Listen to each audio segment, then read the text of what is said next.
Avui l'Espanyol està d'aniversari. L'entitat perica compleix 125 anys i aprofitant que és l'estrena de la Copa, la seva competició predilecta, repassarem les 4 vegades en què en van sortir campions. Començarem el 1929, on l'Espanyol, de la mà de Ricardo Zamora, va obtenir el seu primer títol. I ho va fer ni més ni menys que contra tot un Real Madrid, a qui es va imposar per 2-1 a Mestalla, un estadi que tornarem a mencionar més tard. Pel camí, els blanquiblaus es van desfer del seu etern rival, el Futbol Club Barcelona, a qui van eliminar a semifinals. Però si una cosa es recorda d'aquella Copa va ser la final de l'aigua, un partit marcat per unes pluges intenses que van marcar els esdeveniments del partit. Ja amb Franco com a màxim mandatari, Espanyol i Real Madrid es tornaria a veure les cares al 1940 en una final de Copa. I tot indicava que el resultat seria el mateix, un 2-1 favorable als blanquiblaus, però els blancs, en l'últim minut, van empatar i van forçar la pròrroga.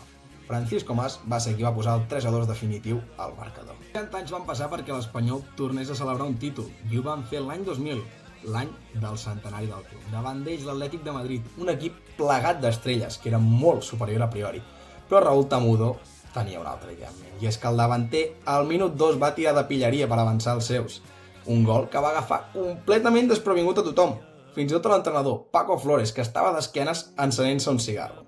Minuts més tard, un jove migcampista que estava començant a despuntar les files periques, Sergio González, va posar el 2-0 al marcador i pràcticament va sentenciar la final per l'alegria dels més de 20.000 aficionats pericos que s'havien desplaçat a Mestalla. I així arribem al 2006, on l'Espanyol va obtenir el seu quart i últim trofeu. I ho va fer destrossant el Saragossa per 4-1 al Bernabéu. Raúl Tamudo, una vegada més, va avançar el seu just començar el partit. Al minut 1 va posar l'1-0 al marcador al davanter, en un partit on destacaria Luis García amb un doblet.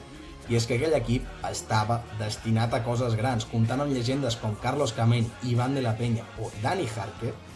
La temporada següent arribarien a la final de la Copa de la UEFA.